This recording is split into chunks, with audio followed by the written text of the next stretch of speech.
Sejam bem-vindos, piratas, às nossas páginas na internet do Centro Acadêmico de Relações Internacionais do IBMEC.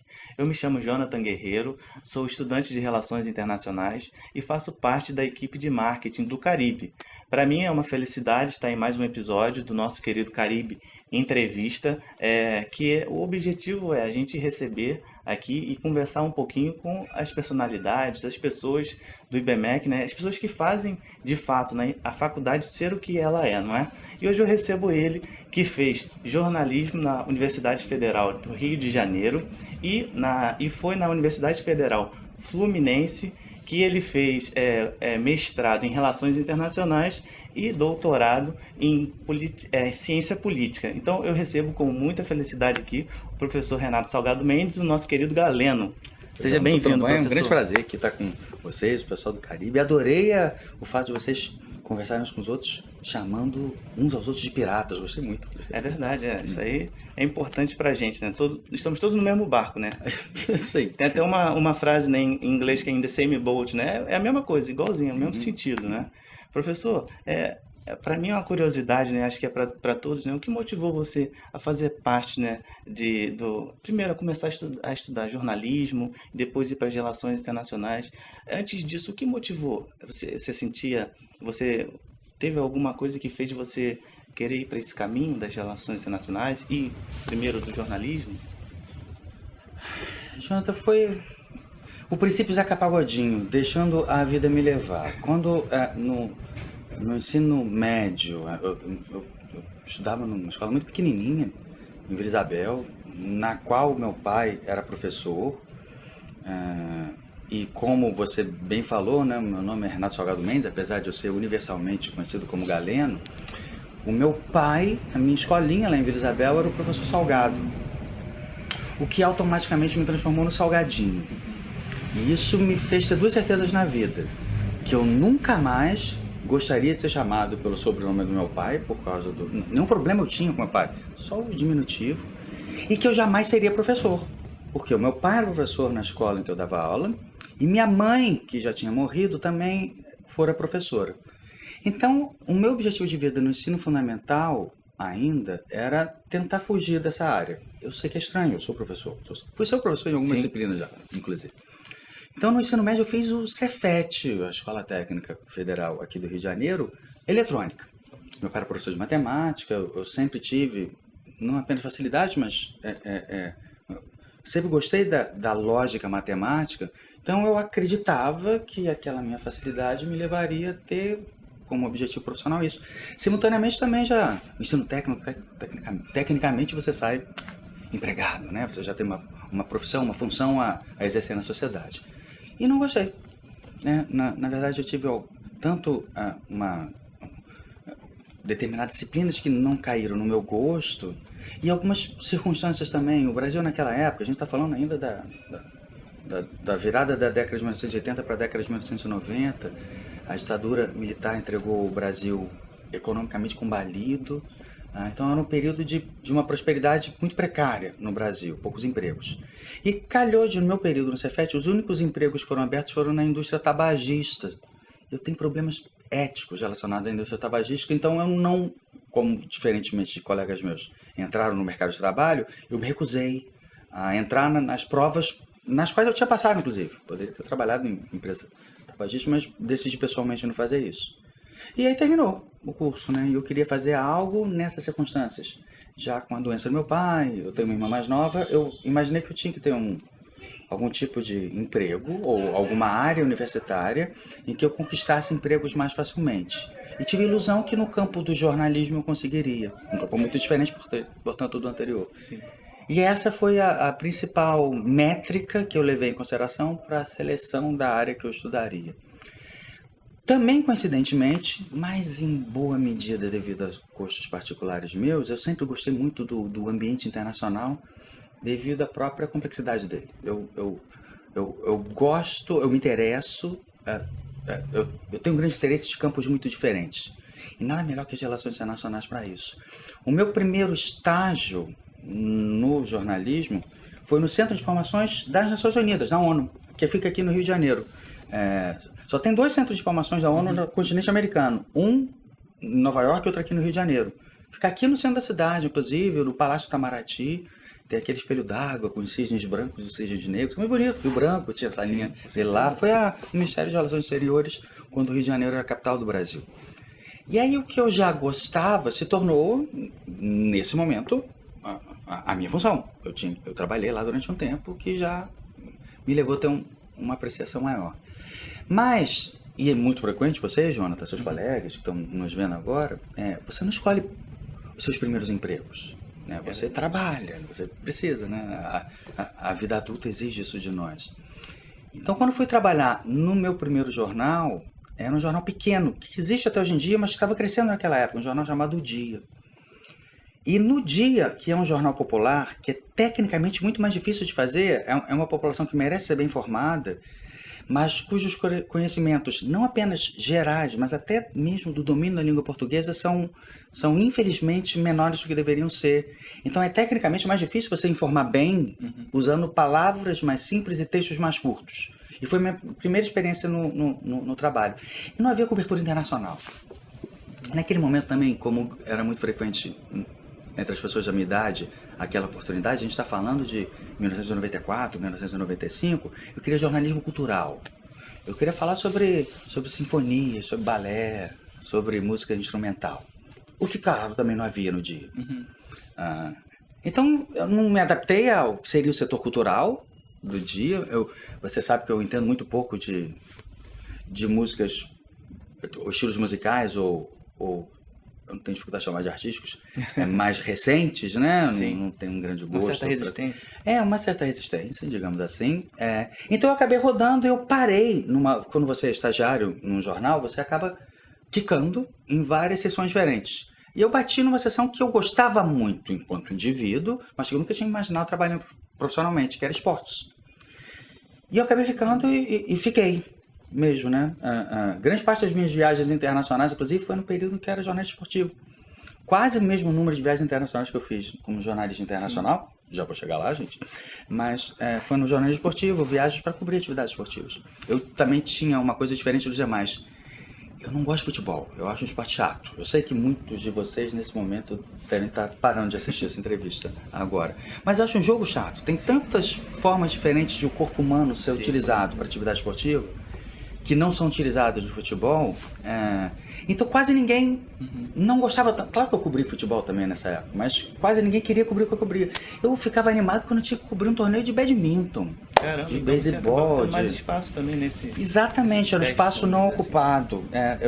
Você tem inteira razão. O que você quis insinuar de maneira educada foi que se eu conseguir me consolidar na minha profissão, não foi por valor pessoal, mas porque eu me interessava pelo que ninguém se interessava. Não era necessário que alguém... Que isso, eu também compartilho de certa resistência com o futebol. Eu gosto, estou aprendendo a gostar porque eu percebo que o nosso, pelo menos aqui no Rio de Janeiro, o que se fala de futebol, né, é até importante para as relações, né, saber de futebol. Sim. Não, eu profissionalmente eu tive que trabalhar.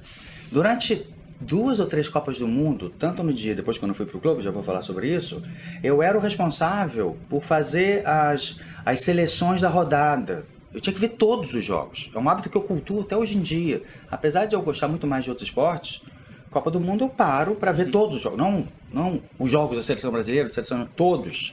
Arábia Saudita e Argélia eu vejo. Porque eu peguei esse costume, eu tenho que entender taticamente o jogo e tecnicamente os jogadores individualmente, até porque poder ver profissional. Então, claro que eu trabalho também com futebol, porque é dominante no Brasil, mas eu fui das outras áreas. E até talvez por isso, esportes diferentes atraem mais populações de países diferentes. Então, mais uma vez, aquele gosto que eu sempre tive das questões internacionais, eu fui para um lado do esporte que também me levou, tanto fisicamente, fazendo viagens, quando tentando compreender a mente das pessoas que jogam determinados outros esportes. Aí eu fui para o Globo, isso foi em 1997, assim que eu fui, me formei na faculdade, eu trabalhei como estagiário regime de semi-servidão, portanto, durante muito tempo no Passando por isso dia. agora, eu te entendo. É isso, é muito frequente. Não inteiramente legal, mas muito frequente. E eu fui para o Globo assim que eu me formei. E lá no Globo eu comecei no esporte, eu fui como jornalista esportivo. E lá permaneci até o fatídico ano de 2001. Em 2001 eu comecei a olhar, sabe que você olha de soslaio, né? Com rabo de olho, assim, quando você olha para outras áreas. Eu cada vez mais me encantava pelas questões internacionais. Eu pegava o jornal, e era curioso, a estrutura com a qual o Globo era e até hoje é montado, você pega o jornal, quando você gosta muito de esporte, você vira o jornal ao contrário, porque a última, nós chamamos de editorias as sessões, né? A última editoria publicada é o esporte. Então, quem gostava muito de esporte, em vez de começar a ler o jornal pela capa, começava a ler o jornal ao contrário, porque tem a seção esportiva. E a segunda sessão do jornal, de trás para frente, era que o Globo chama de mundo, a área internacional. O Globo tem cobertura internacional. E aí eu comecei a oferecer reportagem. Me lembro até hoje uma matéria que eu fiz, e a que foi considerada definitiva para eles me convidarem para ir para a área internacional, que eu fiz uma matéria sobre esportistas conhecidos, estadunidenses, negros, que apoiavam o Partido Republicano. O que era curioso à época, porque havia uma tradição de esportistas negros, desde a década de 1960, nos Estados Unidos, apoiaram o Partido Democrata.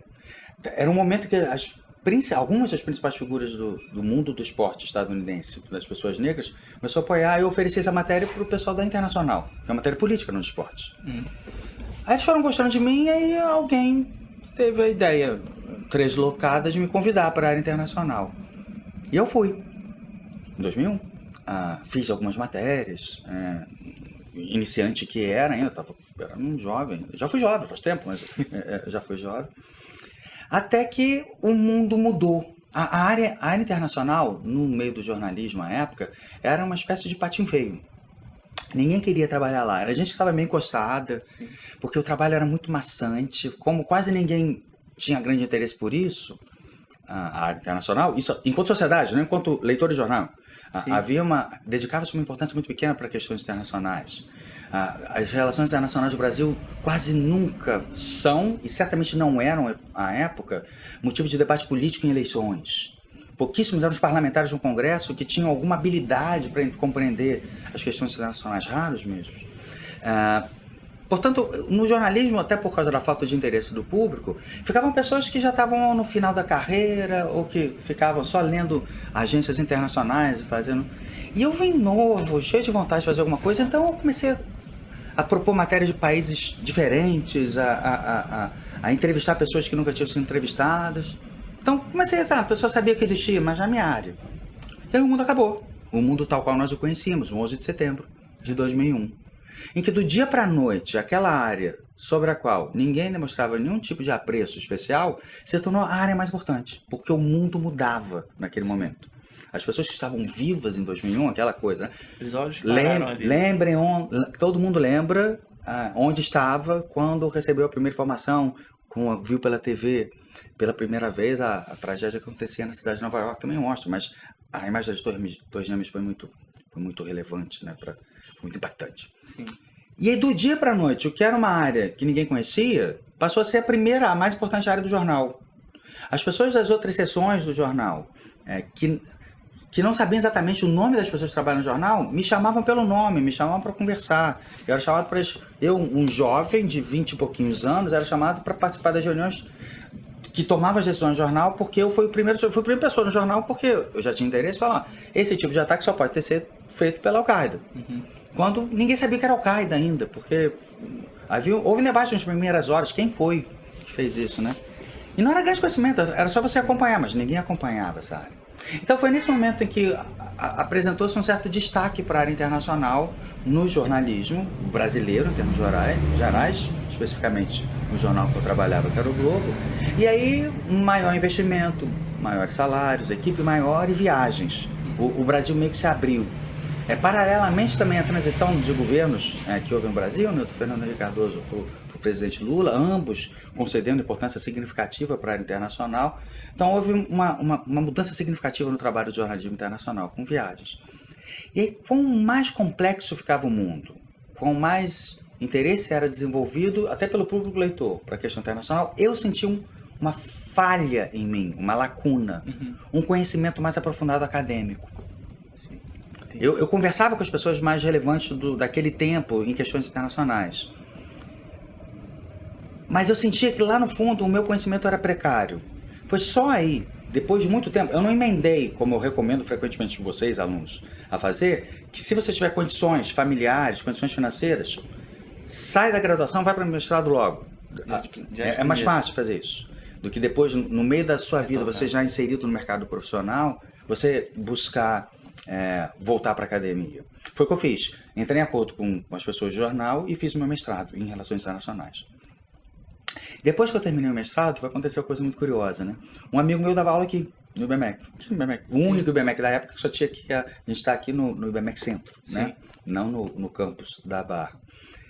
E aí esse meu amigo que tinha passado no concurso para o FRJ, ele resolveu me trazer aqui para conhecer a casa, que ele estava indo embora mesmo, né? Eu vim aqui junto com ele, junto ao coordenador de Relações Internacionais na época, e a gente bateu um papo, uma conversa, só para conhecer. E aí no final dessa reunião me foi oferecido uma vaga de professor aqui. O que para mim foi muito curioso, porque eu não tinha vindo aqui para pedir emprego. Eu não me imaginava como professor. Pelo contrário, como eu falei, por questões familiares. Interessante que o senhor é professor das principais matérias, né, que a gente tem aqui. Se eu não me engano, História das Relações Internacionais, né, cenários, organizações internacionais, então a gente tem muita matéria importante aqui também com outros professores, mas essas com peso histórico você costuma pegar elas, né, professor? É isso, mas foi uma coincidência danada. Foi uma coincidência danada porque eu não pretendia fazer isso. Aí foi, o que é essa coisa de dar aula? O que é essa coisa da qual eu fugi durante tanto tempo, por questões minhas? E é encantador, porque conviver com alunos é uma permanente renovação. Não te permite relaxar no conhecimento de uma determinada área, porque vocês não permitem. Vocês exigem de nós, vocês têm que exigir de nós, esse tipo de comportamento, um permanente preparo para as questões. E quando eu digo questões, não são só as novas questões, são quaisquer questões.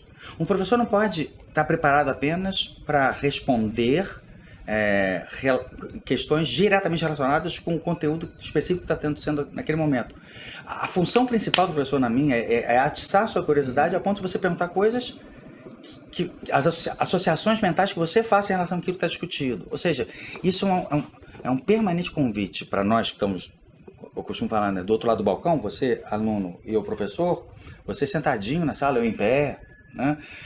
Eu tenho que estar permanente preparado para, dentro das minhas possibilidades, que efetivamente são sempre limitadas, mas para responder todas as questões que sejam trazidas por você. É uma área. E tem que ser honesto, não posso inventar a resposta. Você é um dos alunos que já me inquiriu muito, né? Talvez a resposta mais frequente que eu tenha dado às suas perguntas é: eu não sei, Jonathan, vou procurar saber. Depois a gente conversa sobre isso, a gente volta essa conversa. Mas enfim, depois do conhecimento angariado no mestrado e a experiência prática de começar a dar aula sobre isso, claro que eu não comecei dando aula de História das Relações Internacionais. Eu comecei a dar aula aqui no IBMEC numa falecida disciplina chamada Comunicação Empresarial. Essa eu não tive. Que era... Tô falando para alunos aqui, né? Sim. Era muito chato. Mas quem quiser pode ver. Era muito chata. Não, mas eu falo isso também. Eu falei isso até para a coordenação na época. Eu até combinei, eu não vou fazer isso aqui não. Era uma matéria difícil, né? Era uma matéria chata. Não era difícil, era chata mesmo. Era ensinar vocês a fazer memorandos, como fazer comunicação entre setores diferentes de empresa. Uma coisa que ninguém precisa aprender nos bancos escolares, porque você chegando na empresa você vai aprender na prática essas coisas, né? Aí eu combinei com a coordenação, olha, professor, eu não vou fazer isso não. Sabe que eu ofereci uma outra grade, olha, eu vou falar como as relações internacionais interagem com processos comunicativos, diplomacia mediática, diplomacia pública, soft power. E aí ficou uma matéria bem mais interessante. Não tanto para mim, acho que não, mas pelo menos para os alunos. Imagina eu estar te ensinando a fazer memorando, Jonathan. Ia ser complicado mesmo. Então, depois de alguns semestres dando isso, aí me foram oferecidas outras disciplinas. Algumas que você falou, principalmente História das Relações Internacionais. E a gente agradece, né? Que Porque, professor, desculpa te interromper, mas o senhor é modesto, mas geralmente você consegue responder as nossas perguntas. Quase sempre. E quando o senhor começa com acho e termina com eu acho, não tenho certeza, a gente teve nesse meio tempo, nesse começo e no fim, uma resposta muito clara do que a gente queria saber, né? A gente tem essa curiosidade e eu acho eu acho interessante que quando eu comecei no curso, né, a gente teve o início da guerra na Rússia e Ucrânia. Sim. Então, muitas perguntas foram feitas e eu lembro como é um assunto contemporâneo, você tomava cuidado com o que falar, porque estava acontecendo de fato, mas sempre deixava a gente esclarecido, né? Quando você trata de um mundo tão, por sua própria natureza, complexo como das relações internacionais, eu sempre falo para você, para os seus colegas, que o mundo das relações internacionais, a mais simples das questões em relações internacionais, é frequentemente muito mais complexa do que as questões complexas em outras áreas, tá? Partindo, em grande medida, por um fato que é da natureza das relações internacionais. Diferentemente de outras áreas científicas, como o direito ou como a astrofísica, essas áreas têm regras estabelecidas que são suficientemente claras. Se você é um astrofísico e quer compreender o comportamento dos corpos estelares, você tem, basicamente, a física einsteiniana e a mecânica quântica, que te dão um grande nível de previsibilidade do comportamento atual e até futuro desses grandes objetos celestes. Se você está fazendo direito, você está falando de legislação de um Estado, tem bases muito sólidas. Tem a Constituição, que obviamente é passível de novas interpretações, mas ela está lá. Você tem uma base sobre a qual estruturar as suas decisões. Em relações internacionais a gente não tem nada. A gente tem as grandes correntes teóricas das relações internacionais, que, como você sabe, provavelmente melhor do que eu, porque você vivencia isso nos bancos escolares no seu dia a dia, elas são muito frequentemente contraditórias entre si. Você interpretar a invasão da Ucrânia por parte da Rússia através de diferentes correntes, abordagens teóricas, as mais básicas, realista, liberal, construtivista. Parece que você está falando de guerras diferentes, parece que você está falando de países diferentes, parece que você está falando de coisas diferentes. Ou seja, qualquer questão de relações internacionais, por sua própria natureza, é altamente complexa, tanto porque a própria abordagem teórica que você faz, ela é multifacetada e dá respostas diferentes, se você vai analisar a invasão de um Estado por parte de outro, como é o caso, você vai ter que analisar os eventos militares tais quais que estão acontecendo, as alianças políticas e as que se desdobraram depois dessa invasão, a história da relação entre os países, a história da área, as alegações que no campo da guerra normalmente são muito pouco preocupadas com o grau de sinceridade e verdade histórica das afirmações, mas você tem que avaliar não apenas os fatos que foram alegados pelos dois lados, são alegados, a veracidade dessas descrições, a maneira com a qual a história é reinterpretada, ou seja, o mais simples dos passos das relações internacionais sempre tem, por sua própria natureza, um nível grande de complexidade. É esse o ponto. Se você viesse a perguntar, mas por que relações? Você perguntou por que eu cheguei nas relações internacionais e respondendo finalmente, depois de 2h30, a sua pergunta, pela complexidade. Eu me sinto muito pouco confortável quando eu acho que sei algo. Pode parecer contraditório falar, mas isso é profundamente kantiano, né? Iluminista, né? A ideia de que nós, humanos, temos como característica o fato de que jamais chegamos ao fundo da coisa. Sim. Porque se chegássemos, o mundo seria muito chato. Imagina você, cheguei a... Isso aqui é o tema. Então, quer dizer, eu já tenho todo o conhecimento possível sobre essa questão humana. O que eu vou fazer agora? Ver novela à noite? Eu não gosto... Bom, não gosto muito de novela, eu não gosto muito de relaxar. Então eu quero ocupar-me de uma área sobre a qual eu sinta que, apesar de isso parecer curioso para você, para vocês que estão aí, eu sinto que ao mesmo tempo que eu estou ensinando, estou aprendendo. Eu prefiro uma pergunta de um aluno que me leve a pensar e a duvidar dos próprios conhecimentos que eu tenho ou que eu achava que tinha. Porque frequentemente um aluno faz uma pergunta que abala aquilo que eu acreditava já ter definido, percebido quais são as respostas mais prováveis. A curiosidade de um aluno, ela não apenas anima uma aula, Fica muito chata uma aula em que os alunos não interagem. Fica só um professor falando. Mas, ao mesmo tempo, não me anima a continuar aprendendo. Ou seja, pode parecer estranho o que eu estou falando, talvez um pouco frustrante. Então, você está falando que um professor, quando dá aula, ele não tem um conhecimento absoluto sobre a disciplina, em grande medida ele continua a desenvolver ou interpretando de outra maneira. Se eu fizesse essa mesma disciplina com você, professor, daqui a 4 períodos, seria uma aula diferente da que eu tive agora, no período passado, e talvez até melhor? Certamente sim. A minha esperança é que sim. O que me faz estar aqui é não apenas ensinar, que é a minha função básica, mas também aprender. Pode parecer egoísta isso, mas tecnicamente esse aprendizado permanente é a ideia acadêmica que é o permanente desenvolvimento do conhecimento para todos nós. O conhecimento não para aqui, o conhecimento é distribuído, é uma coisa para você continuar avançando junto. Ou seja, o professor aprende. E o dia que eu perceber que eu talvez não esteja aprendendo mais, talvez seja a hora para eu voltar para o jornalismo esportivo. Isso é uma coisa também, professor, que eu acho legal e que eu reparo em alguns professores, alguns colegas também, que quanto mais a gente vai aprendendo, a gente vai desenvolvendo uma certa humildade por saber que cada campo, né, tem sua complexidade e a gente não vai esgotá-lo, né? Isso é uma coisa bem interessante. Isso possivelmente, Jonathan, é uma coisa, eu não sei se você tem, eu tento falar que eu sempre percebi em você esse potencial, já mesmo assim, né? Tento incentivar você, um dos alunos que eu gosto de incentivar, se puder, se tiver condições de vida, emendar no mestrado, se possível. Mas quando você, não vou lá nem si, tá, Jonathan? Quando você, e grande parte de vocês que estão me assistindo aí, forem para esse próximo passo acadêmico, um mestrado, talvez um doutorado, vocês vão ser forçadas a uma pesquisa mais aprofundada sobre um determinado tema.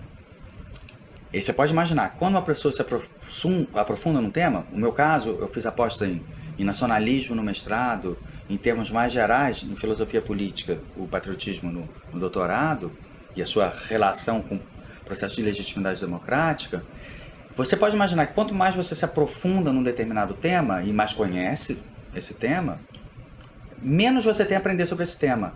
É como você mencionou, exatamente o contrário.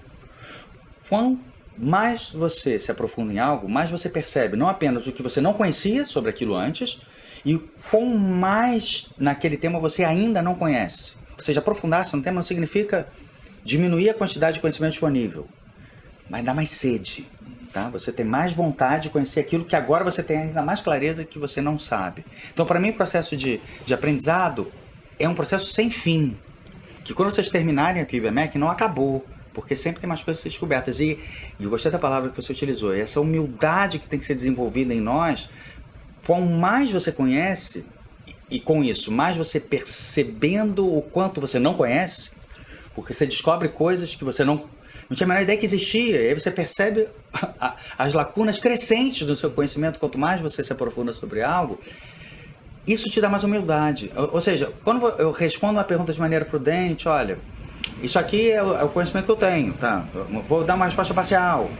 Vou falar sobre esse aspecto aqui. Não estou dando a versão definitiva sobre algo. Não é só um professor que está querendo parecer humilde. Não, os professores estão sendo sinceros. Quanto mais sincero for um professor, mais ele vai reconhecer a sua falta de conhecimento sobre os temas que estão sendo abordados. E eu não vejo isso como um aspecto negativo, mas como positivo. É um incentivo a se conhecer cada vez mais, tanto alunos quanto professores. Professor, e você tem alguma dica ou alguma coisa que você gostaria de compartilhar com os alunos que ainda vão ter aulas, que vão estudar com o senhor? Por exemplo, algumas questões que você achou, pô, isso é basilar, isso é bem importante o aluno saber para as minhas aulas. Eu costumava falar para os meus alunos,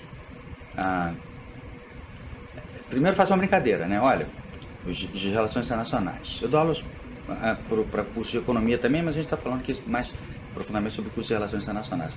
Costumo falar para os meus alunos, olha, faz isso não.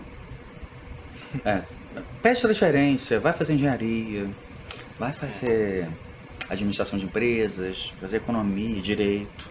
Não que sejam áreas melhores, nem piores, mas porque são áreas em que você talvez tenha um controle maior sobre o conhecimento necessário para você se tornar um bom profissional naquela área. Se você ficar aqui, em relações internacionais, saiba que você vai estar permanentemente numa posição precária. Porque o conhecimento exigido de um internacionalista, de uma internacionalista, é inesgotável. Então, a primeira coisa que eu falo é, não faça relações internacionais. Agora, se você optar por fazer relações internacionais, o ideal é que você dedique tempo da sua vida à busca desse conhecimento que, em última instância, quando você morrer aos 158 anos de idade, você jamais vai ter adquirido inteiramente, porque é virtualmente impossível. Então, o que eu faço? Coisa simples. Daqui a pouco a gente fala sobre literatura especializada, mas leia informações de fontes dignas de credibilidade, dedique diariamente um tempo. 30, 40 minutos. É fácil. Quando você lê uma seção internacional de um jornal, pega os grandes jornais brasileiros, tem boas coberturas internacionais, o Globo, a Folha de São Paulo, o Estado de São Paulo, o Valor Econômico, eles têm boas coberturas internacionais. Leia a seção internacional de um ou dois desses jornais todo dia. Sim. Quando você acompanha a evolução de determinados eventos diariamente, você desenvolve uma capacidade de um conhecimento prático das pequenas nuances, que se você for tentar recuperar, não vou acompanhar a invasão da Ucrânia por parte da Rússia, a invasão de Israel à faixa de Gaza, vou só ler depois, daqui a 2 anos, o que um artigo acadêmico sobre aquilo é o resumo do resumo. Quando você lê o dia a dia, você não apenas acompanha fatos que depois com a história vão se perder, mas são importantes para você mesmo ter uma ideia mais clara de como as coisas se desenrolaram, mas isso vai aumentar em termos, por falta de uma expressão que ilustre melhor isso, cultura geral. A coisa mais importante para um internacionalista ou para uma internacionalista é cultura geral. Com certeza. Vocês, se decidiram fazer relações internacionais, vocês já têm o pré-requisito básico, que é o interesse pelo diferente. É necessário, vocês não estariam aqui se fosse isso, tá? Você tem que desenvolver esse gosto de estar diante de informações que a maioria, quase a totalidade dos seus amigos de ensino médio, ensino fundamental, consideram exóticas e desnecessárias. Não, vocês se encantam por isso. Vocês, quando descobrem uma sociedade que, diante de uma determinada provocação, costuma reagir de uma maneira muito diferente da nossa, a reação original não é de desprezo, é de busca de compreender por que eles fazem aquilo. Então, a maneira de você desenvolver essa leitura do mundo que é muito plural é conhecer esse mundo muito plural e não esperar para que um professor exija de você um trabalho que você tem que apresentar daqui a 3 semanas. Você já tem que ter alguma coisa na sua cabeça. Então, o primeiro pré-requisito não é ler determinados livros, é ler os acontecimentos internacionais mais gerais. Você pega as revistas internacionais, a BBC de Londres, a Deutsche Welle da Alemanha, a France 24, no serviço inglês, se você não fala francês, tá? Eles têm excelentes serviços de informações internacionais, que se você desenvolver o hábito de 15, 20, 30 minutos por dia acompanhar isso, você se torna um melhor aluno de relações internacionais. Ser curioso, né? Especificamente sobre diferentes disciplinas, por ser um curso, por sua própria natureza complexo, exige leituras muito diferentes para cada uma das diferentes disciplinas. Que você também, isso é uma dica, né, professor, para os nossos ouvintes, quem está vendo também a gente, é que o senhor participou de um trabalho nosso sobre divulgação literária também, né? O Caribe indica, se eu não me engano, e a gente tem, isso é uma bela dica para vocês, meus amigos, que é se vocês quiserem dar uma olhada na nossa página, a gente tem dicas de alguns professores sobre literatura e até de filmes, né? Dicas audiovisuais, né? Então dá uma olhada lá também, que isso é bacana. E uma dica que eu acho legal também é que se você, no primeiro dia que você tiver aula com o professor Galeno, se você gostar da dinâmica dele, já aproveita e já pede para ele ser seu orientador. Porque a agenda dele está fechada até 2030, que pelo que eu estou sabendo... Eu passei a fazer isso. Os alunos estão fazendo reserva de vagas. Reserva. Eu já tenho até 2025 2, e a gente está em 2024 1, né, primeiro semestre de 2024, e já tem alunos que reservaram vaga comigo. Não sei se eu consegui a vaga, tá? Porque tem isso também. Mas também pergunta dos meus orientandos, né? Eu tenho um problema. Ninguém manda ser bom, né, professor? Deixa eu ameaçar vocês, até para diminuir o número de potenciais interessados, até por causa desse dessa minha história, desse meu background como jornalista, eu dou uma atenção que vocês têm que dar também, tá? A correção na forma de transmitir conhecimento. Em última instância, domínio da língua portuguesa, porque num mundo profundamente, você acaba de, audiovisual, como você falou, eu não tenho nada contra esse, eu consumo informação através dessa maneira também, mas a transmissão de ideias complexas, a melhor maneira que nós temos ainda hoje, possivelmente por muitos anos ainda, talvez décadas, ainda é o formato escrito. A descrição de ideias complexas ainda é mais bem feita, aquele negócio, botar as suas mãos no teclado e conseguir descrever essas ideias complexas. Então vocês têm que desenvolver essa capacidade não apenas de compreensão, mas principalmente de transmissão de informação. Uma coisa que acontece muito frequentemente com alunos orientados por mim, eu percebo que está tudo ali dentro da cabeça do aluno, mas há uma dificuldade de colocar isso no papel. Ou seja, a complexidade tá, eu conheço essas pessoas, né? Eu conversei com essas pessoas sobre essas ideias, mas na hora de transmitir as ideias complexas há alguma dificuldade. Então, eu vou dar uma dica diferente da que eu dei da outra vez. Sabe que você tem que desenvolver logo no início do curso, antes, se possível, né, de você entrar aqui, leia os clássicos. Sabe qual é uma dica? Leia Guerra e Paz, do Tolstói, por 2 motivos.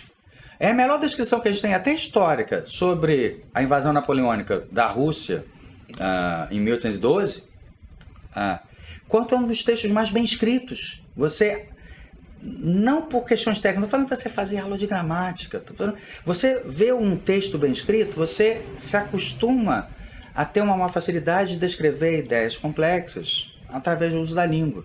Então, leia Dostoiévski, leia Albert Camus, leia os clássicos, tá? Então, essa é a primeira dica, tá? Essa é a dica que o pessoal do Itamaraty também dá. Você nem entra no Itamaraty se você não tiver, para entrar para o corpo diplomático brasileiro, se você não tiver esse grande conhecimento do Homilé Machado, tá? Machado de Assis, tá? Você vai ter uma facilidade muito maior de transmitir ideias complexas. E por que você escolheu Relações Internacionais? Tudo que você falar vai ser complexo. Então, quer dizer, é a necessidade de adequação a complexidade da área que te interessa e a maneira de transmitir essas informações complexas. No sentido mais específico de diferentes disciplinas exigidas no curso de Relações Internacionais, eu tenho pena de vocês.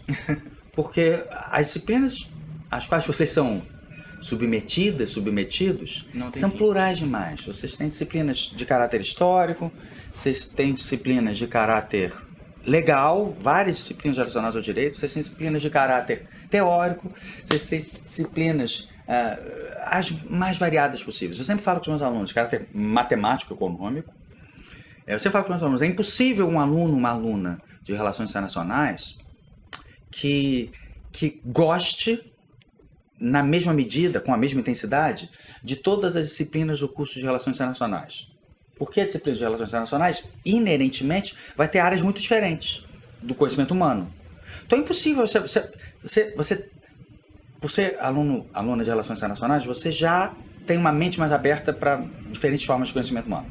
Ponto positivo para você.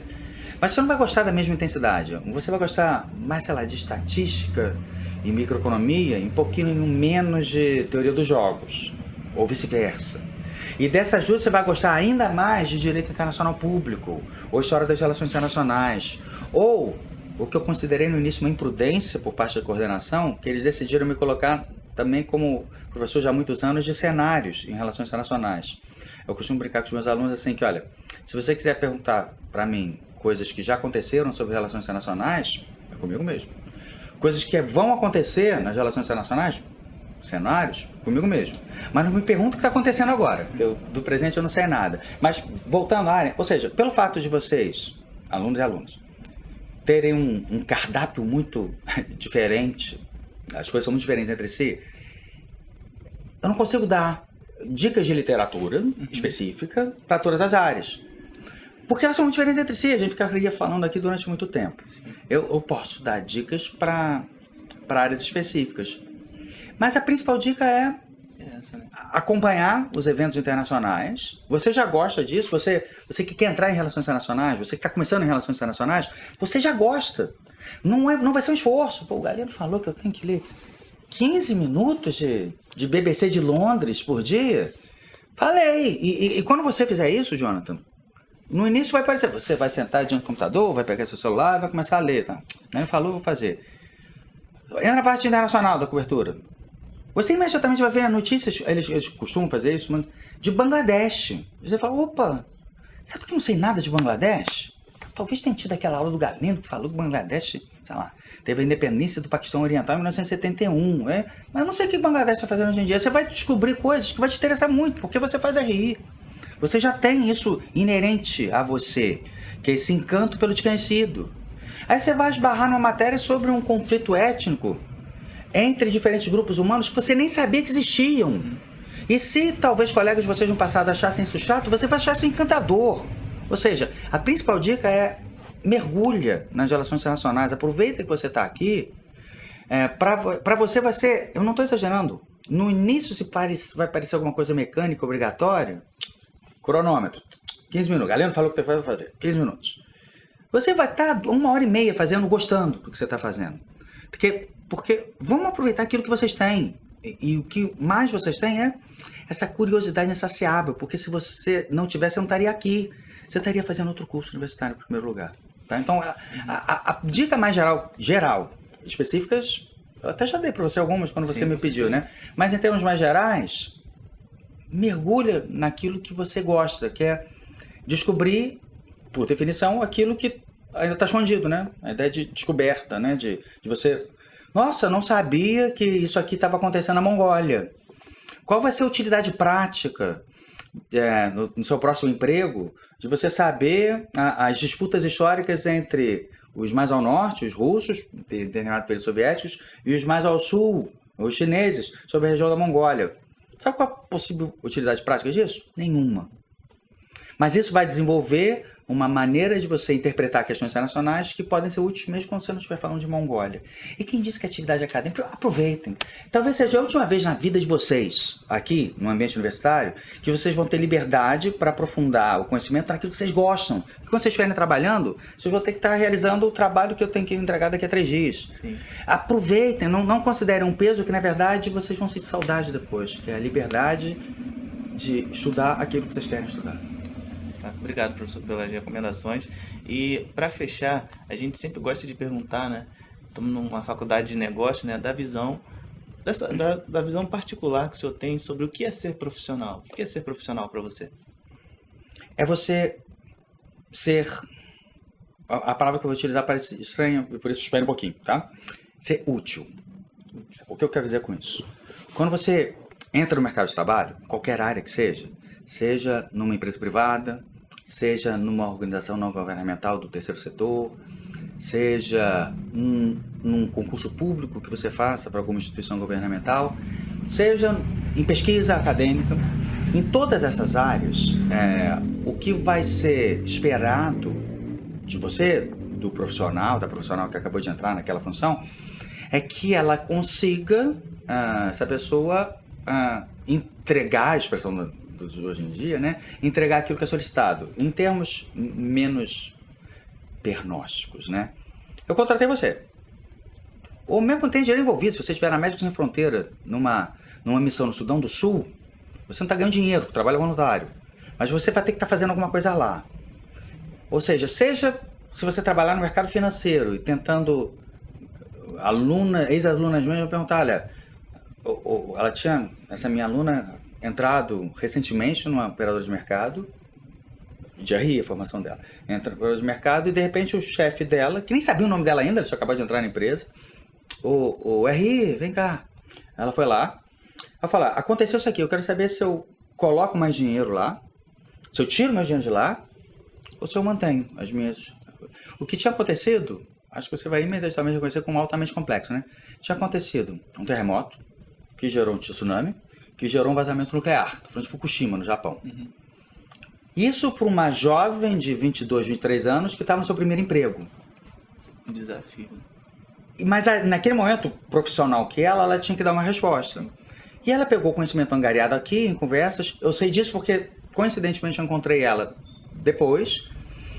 E ela, Galeno! E quando o ex-aluno, ex-aluna te procura na rua, você às vezes tem a intenção original, o professor, de fugir, né? Vai reclamar da nota que eu dei naquela última prova, alguma coisa assim, né? Lembrei de você, Galeno. Eu tive certeza, vai falar da prova. Eu me lembrava da última prova dela. Era excelente aluna, mas vacilou na última prova.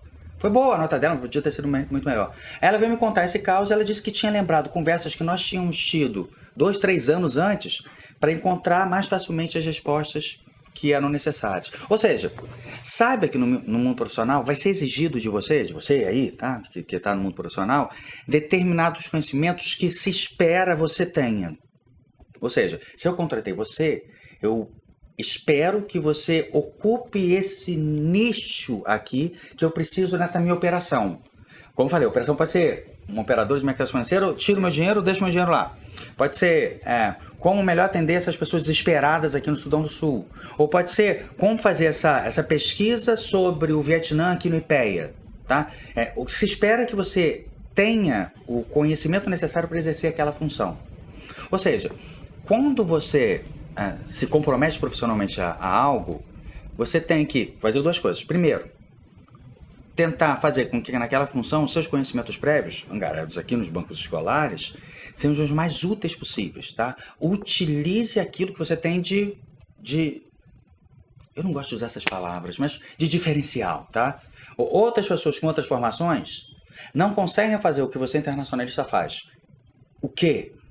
E principalmente a relação, a abordagem de mundo que uma internacionalista com um internacionalista tem. Por essa forma de nós observarmos o mundo como alguma coisa que é extremamente complexa, nós não fingimos que o mundo é simples. Nós encaramos a complexidade do mundo.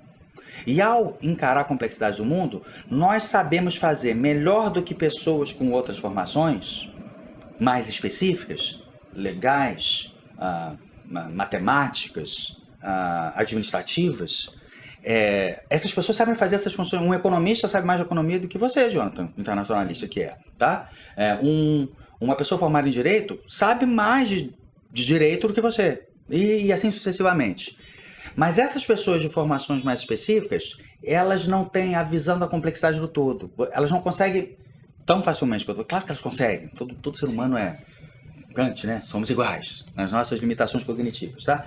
Mas você aproveite a sorte que você teve de ter feito relações internacionais e ter sido obrigado, por mim e meus colegas, a pensar complexamente sobre o mundo permanentemente. Você consegue, se toda a área de interação pode ter elementos jurídicos, históricos, geográficos, estratégicos, militares mesmo, econômicos, você vai ter pessoas por aí que sabem muito melhor, tá? Um militar sabe melhor do que você sobre questões estratégicas.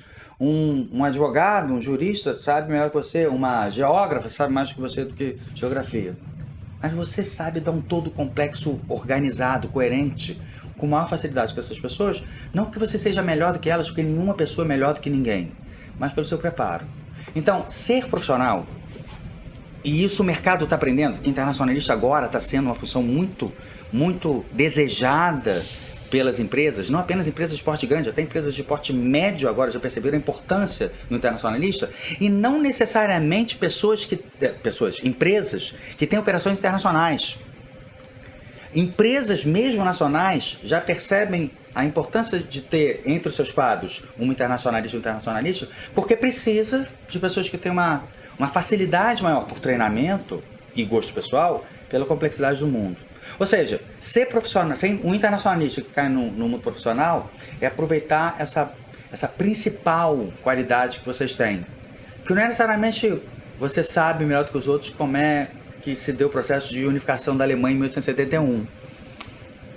Mas o mais importante não é você saber que a Alemanha se formou em 1871, foi toda a complexidade das operações do Bismarck. Ou seja, você se acostuma com um raciocínio complexo.